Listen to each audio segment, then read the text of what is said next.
Minhas cordiais saudações a todos aqueles que fazem a Igreja Evangélica Batista de Casa Amarela, mais conhecida por IEBCA, a todos os amigos também que me escutam nessa noite de domingo. Eu queria convidá-los a que abrissem suas Bíblias para a reflexão no Salmo capítulo 4, versículo 8. Corra rapidinho, vá lá na estante, pegue a sua Bíblia, acompanhe a leitura do Salmo 4, versículo 8. Diz assim o Salmo: em paz também me deitarei e dormirei, porque só tu, Senhor, me fazes habitar em segurança. Em paz também me deitarei e dormirei, porque só tu, Senhor, me fazes habitar em segurança. Queridos irmãos e amigos, quando da morte de Jesus Cristo, isso está escrito lá em João capítulo 20, os discípulos amedrontados, com medo de represálias por parte do Império Romano ou por parte da religião dominante, se trancaram em uma sala, fecharam as portas, fecharam as janelas e ficaram escondidos com medo. Nos diz o texto que Jesus ressuscitou e, após ressurreto, apareceu aos discípulos que estavam trancados dentro da sala dessa casa. E ao chegar junto dos discípulos, naquele ambiente de medo, vários discípulos amedrontados, Jesus pronuncia a seguinte frase: paz seja convosco. De outra feita, agora também no Evangelho de João, só que no capítulo 14, versículo 27, Jesus fala a seus discípulos: minha paz eu vos dou, não como o mundo vos-la dá. Se existe uma coisa que todos nós queremos nessa vida, é ter paz no coração. Não é uma tarefa fácil. O nosso coração, ele oscila entre a paz e o medo, entre a segurança e a insegurança. Todos nós queremos a paz, mas não é uma tarefa fácil. Jesus nos diz que nós podemos estar sentindo a falta de paz porque estamos procurando a paz do mundo e não a paz que vem de Jesus, a paz de Deus. A pergunta que nós podemos então fazer agora é: quando é que nós buscamos a paz do mundo? Como fazer a distinção entre a paz de Jesus e a paz que o mundo oferece? Quando buscamos a paz do mundo? Primeiro, quando nós queremos comprar a simpatia de Deus com as nossas boas ações. Existem muitas coisas que nos roubam o sono e a paz. Uma delas é quando nós estamos envolvidos com dívidas. Por exemplo, nós podemos estar em dívida com o nosso aluguel e sermos cobrados diariamente por essa dívida. Ou talvez estejamos com dívida com algum amigo que nos favoreceu, que nos prestou um favor já de há muito tempo. E nunca nós retribuímos esse favor e nos sentimos devedores a esse amigo a ponto de sempre evitarmos cruzar com ele nos caminhos da vida. Nós podemos estar em dívida com algum parente querido, com um pai ou com uma mãe, que nós já não visitamos há muito tempo. E sempre que cruzamos com esse parente que nós não visitamos, sempre somos prontos a encontrar muitas desculpas. Enfim, a dívida é algo muito desconfortável. Essas dívidas que eu acabei de citar, todas elas são diferentes em sua essência, mas há algo em comum a elas. Todas essas dívidas que eu citei, elas são pagáveis. Agora imagine você uma dívida que é impagável. Uma dívida que a humanidade tem procurado pagar desde que o homem é homem e sempre tem encontrado muitas dificuldades. Eu falo da dívida com Deus. O ser humano sempre sentiu-se devedor para com Deus. As religiões, elas nasceram na tentativa de responder e de pagar essa dívida. A primeira tentativa estava na prática de sacrifícios.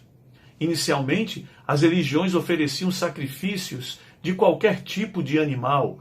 Não precisava o animal ser perfeito, ter todos os seus órgãos devidamente estruturados. Qualquer animal servia como sacrifício. Mas como a culpa sempre é grande no ser humano em relação a Deus, em relação à divindade, as religiões partiram para um sacrifício mais selecionado. E no segundo estágio, sacrificavam só animais perfeitos, animais sem mancha, animais sem nenhum defeito físico. Mas como se não bastasse, a culpa sempre aumentando, as religiões então criaram o sacrifício de seres humanos. Mas aí a coisa não funcionou, as religiões, os homens continuavam sentindo-se culpados. O próximo passo, as religiões começaram a criar uma ideia de Deus contabilista. Que ideia é essa de um Deus contabilista? A ideia de que Deus tem um caderno e que nesse caderno Deus anota as nossas boas ações e as nossas más ações. E que no final da vida ele faz uma contabilidade moral. Quem fechar com a contabilidade positiva, esse receberá a bênção da salvação. Esse é o tipo de paz que o mundo oferece. Você pergunta, que tipo, pastor? Essa paz que ensina que Deus nos será favorável caso sejamos capazes de realizar inúmeros sacrifícios em prol da religião que abraçamos. Ou então essa paz que nós conseguiremos por meio de um comportamento impecável. Durante muito tempo, Martinho Lutero acreditou que poderia ganhar a paz, a simpatia e o amor de Deus fazendo isso ou aquilo, tentando fechar a contabilidade moral positiva diante de Deus. E o próprio Lutero, ele testemunha que foi um dos momentos mais dolorosos da sua vida. Bertrand Russell, proeminente filósofo e matemático inglês, ateu, ao escrever o seu livro Por que Não Sou Cristão, elenca como uma das causas de não ser seguidor de Jesus de Nazaré o fato do Sermão do Monte ser impraticável por qualquer ser humano. Bertrand Russell dizia mais ou menos assim: aquele que espera conseguir paz com Deus praticando na íntegra o Sermão do Monte nunca conseguirá. Convenhamos, Bertrand Russell, ele tinha razão quando falou isso. Ele tinha razão em dizer que ninguém conseguiria paz com Deus praticando o Sermão do Monte na íntegra. Deixe-me dizer uma coisa para você que me escuta nessa noite. Se você está procurando a paz com Deus através de uma vida impecável ou fazendo sacrifícios dentro da religião que você está vivenciando, você está numa situação muito delicada. Você nunca conseguirá experimentar a paz que Jesus oferece. Essa é a paz do mundo. O Evangelho, ele traz a boa nova que Deus nos ama, que Deus nos perdoa gratuitamente, de graça e pela graça, sem nenhum mérito da nossa parte. Essa é a única maneira de nos deitarmos em paz. A certeza que Deus nos amou e nos amou de graça. É óbvio, é claro, que como cristãos responsáveis, nós buscamos sempre uma vida de santidade que busque ser homem e mulher à estatura de Jesus. Nós procuramos um grau de santidade de modo que nós possamos reproduzir Jesus nas nossas vidas. Mas nós fazemos isso, escute bem, não para sermos salvos, senão nós nunca teríamos paz. Mas nós fazemos isso não também como troca, como barganha, mas nós fazemos isso por amor e gratidão pela graça de Deus que nos alcançou. Nós fazemos isso, buscamos a santidade, buscamos ser igual a Jesus, constrangidos por essa graça e por esse amor que nos alcançou. Essa é a paz que Jesus nos dá. Nós também buscamos a paz do mundo quando nós achamos que temos a obrigação de explicar todas as coisas. Não há dúvida que praticamente todos nós, eu, você, a maioria de todos nós que estamos aqui participando desse culto nessa noite, trazemos dentro de nós a ideia do racionalismo, que é mais ou menos a seguinte: tudo deve ter uma explicação. Considerando o nosso ambiente cristão, é fato que muitos sentem-se na obrigação, ainda que inconsciente, principalmente pastores e líderes, de explicar teologicamente, fundamentados na Bíblia, o sentido de todas as coisas que acontecem com a humanidade, inclusive o que nós estamos experimentando nos dias atuais. Veja bem, procurar um sentido nos fatos, perseguir o porquê das coisas, é algo que todos nós fazemos, continuaremos a fazer, porque é inerente da natureza humana. Mas quem faz isso buscando ter paz, irá se frustrar. O que nos tira a paz, ou coloca no nosso coração a falsa paz que o mundo oferece, é quando essa tarefa de saber o porquê das coisas, de explicar as coisas, é encarada como uma obrigação quase que religiosa. Buscar a paz tentando explicar todas as coisas é buscar uma paz que vem do mundo e não de Jesus. Nós perdemos a paz de Jesus quando achamos que devemos ter resposta para todas as coisas na Bíblia. Meus irmãos e meus amigos, nós devemos reconhecer nossa imensa pequenez. Nós devemos reconhecer que mesmo a Bíblia sendo um livro sagrado, a palavra inerrante de Deus, pela nossa situação de homens e mulheres caídos, pecadores, nós nunca conseguiremos explicar satisfatoriamente todas as coisas. Nós temos que aprender simplesmente a dizer, não sei, e ainda assim continuar seguindo no dia a dia da vida, confiando em Deus e procurando reproduzir os passos de Jesus em nossa vida. Tem a paz de Jesus quem aprendeu a dizer, o justo viverá pela fé. Tem a paz de Jesus quem aprendeu a dizer com o coração, de verdade, lá dentro, as palavras de Paulo. Ó profundidade da riqueza, da sabedoria e do conhecimento de Deus, quão insondáveis são os seus juízos e inescrutáveis os seus caminhos. Quem conheceu a mente do Senhor, ou quem foi o seu conselheiro? Mas em terceiro lugar, nós buscamos a paz que vem do mundo quando queremos controlar todas as variáveis da vida. Uma pessoa minimamente responsável, que encara a vida com seriedade, sabe que sempre deve buscar construir a sua existência de modo a evitar que o futuro lhe traga problemas e frustrações. É por isso que nós educamos os nossos filhos, que fazemos poupança, que cuidamos da saúde, que zelamos pela nossa vida espiritual. Nós queremos evitar problemas lá na frente, na caminhada da nossa vida. Queremos sempre que a vida esteja sorrindo para nós. Tudo isso é muito normal, saudável e devemos fazê-lo. Mas o problema surge quando nós achamos que agindo de forma prudente e responsável, sempre conseguiremos controlar todas as variáveis da vida, dentro dos nossos interesses e dos nossos desejos. O grande problema é quando nós achamos que nós teremos paz quando conseguimos controlar todas as variáveis da vida. Essa paz é a paz que o mundo dá, pois nunca conseguiremos controlar as variáveis da vida. Meus irmãos, meus amigos, pensem comigo, para controlar todas as variáveis da vida, nós teríamos que ter um controle sobre o livre-arbítrio de todas as pessoas que nos rodeiam. Teríamos que ter a capacidade de manipular os desejos de todos os que fazem parte da nossa vida.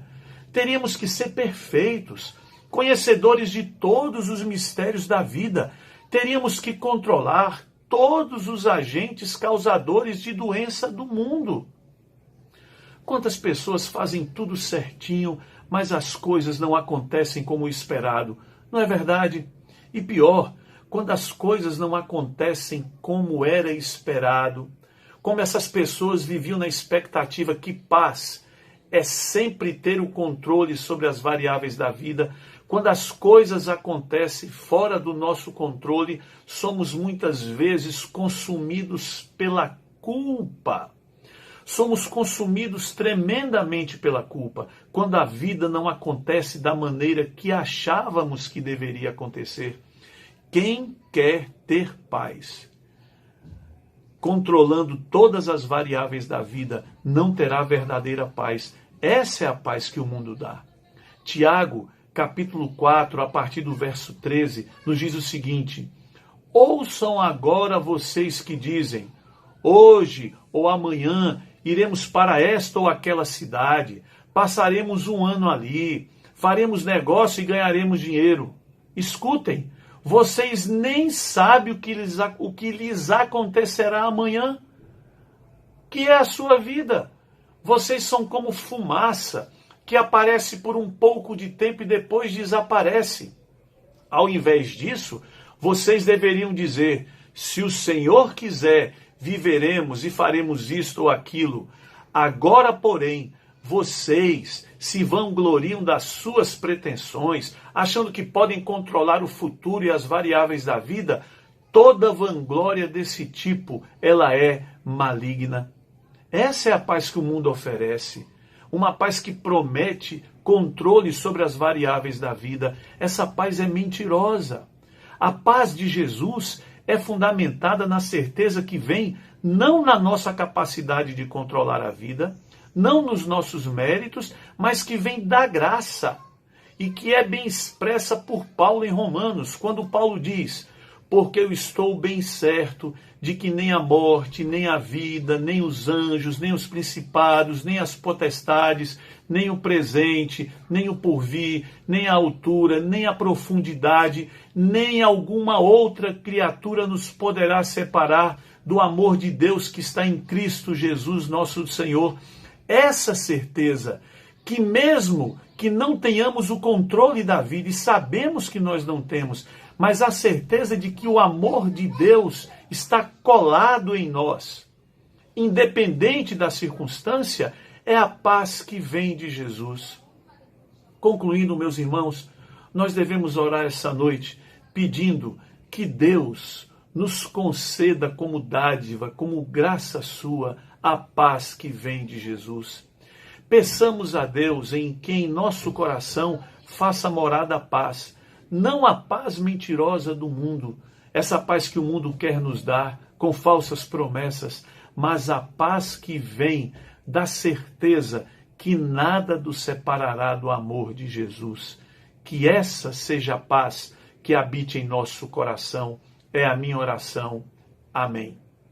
Eu queria, antes de me despedir finalmente dos irmãos, dizer que o nosso irmão Noé e nossa irmã Morgana, hoje conversei com eles, estão melhorando lentamente. É uma recuperação difícil, é uma doença realmente muito difícil, mas eles estão melhorando. Noé até brincou comigo, né? Pastor, eu não gostei da mensagem do senhor ontem, porque o senhor estava com a camisa vermelha e branca. O Noé, para quem não sabe, ele é rubro-negro, torce pelo Leão da Praça da Bandeira. Eu sou náutico, sou o Timbu aqui da Conselheiro Rosa e Silva. E eu estava com a camisa do Náutico. E Noé, mesmo na doença, Noé teve aquele bom humor de brincar comigo. Pastor, um protesto, troque a camisa da próxima vez. Eu vou ver, Noé, se eu atendo ao seu pedido. Vai ser difícil, mas quem sabe, peça a Deus aí, não é? E a Grace e Binho também estão melhorando. Grace, o estado mais delicado é o de Binho. Grace me disse que melhorou o cansaço, que a febre está controlada. Portanto, nós devemos continuar orando. É uma evolução lenta e que exige muito cuidado. Continuemos orando por esses irmãos. E que a paz de Deus manifesta em Jesus, não a paz do mundo com as suas falsas promessas, mas a paz de Deus habite ricamente no coração de todos nós. Que Deus nos abençoe. Amém.